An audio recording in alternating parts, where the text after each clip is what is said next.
So, have you thought about the correlation between being buried alive and the suicide forest?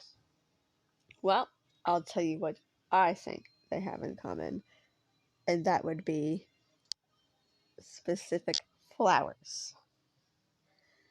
A couple of summers ago, two teenagers were tiptoeing through the tulips while they were tick-tocking their adventure, and they decided to take a big whiff of an angel's trumpet. I do believe that was the one, which is famously known for secreting devil's breath type of agent. Nevertheless, they were rendered unconscious, had some crazy hallucinogenic dreams, which I do believe is probably accurate.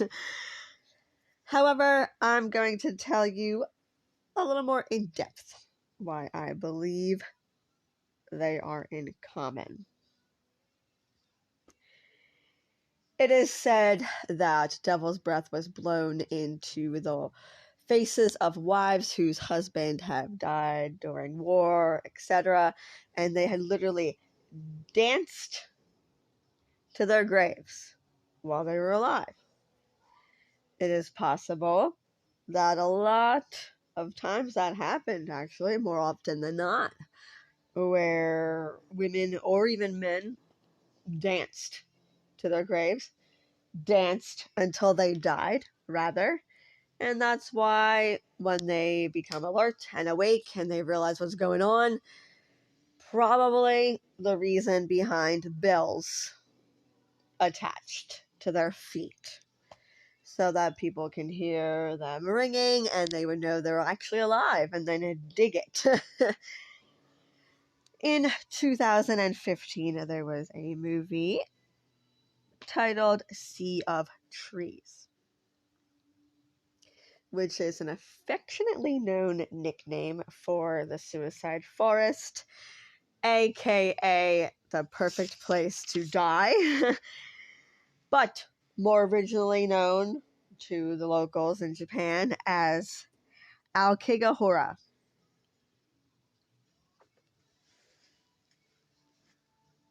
Sea of Trees stars Matthew McConaughey and Naomi Watts. Naomi Watts supposedly has cancer, her character in the movie, and Matthew McConaughey's character is a teacher, and they're both struggling. Matthew McConaughey's character decides, hey, I'm gonna try to kill myself in these said woods. Let's see what happens. In the midst of this, he doesn't succeed. Rather, he meets a stranger. Whereas, by the end of the movie, it's more so a redemption song, which would be more appropriately titled as Sea of Love, not Sea of Trees. However, The Forest movie, a horror movie, comes out around the same time. There is twin sisters. One goes into the suicide forest, but the twin is like, hey, listen, I really don't think that's how it's going down. She would never kill herself. Blah, blah. Something's not right. So she decides to go all the way to Japan and figure this out. Deep in the woods, she tries to look for her sister. I do believe her name is Jess. And she's calling Jess, Jess, Jess. And in the meantime, this said twin sister starts to see hallucinations, go crazy, lose her mind, when she was already warned not to divert from the path. However, what'd she do?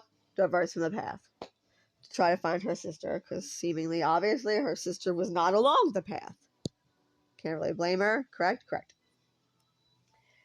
I was figuring maybe you're told to stay on the path so that you're not seeing things and losing your mind, because maybe there's certain flowers in there that you really shouldn't be in contact with, like I was stating.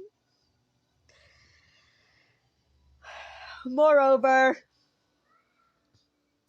the one sister that goes to find the original sister, Jess, ends up dying, actually. She succumbs to the forest. that many have traveled to commit suicide. It's an actual thing. It's very serious. It's very sad. However, they make it more of like a spooky tale in this movie rather than Sea of Trees. And Jess runs out of the woods. She manages to find her way out, whereas the other one does not. To me, I don't know. It's like oddly similar to everything I've been writing about and speaking about. Maybe I'm wrong, or maybe I'm right. What do you think?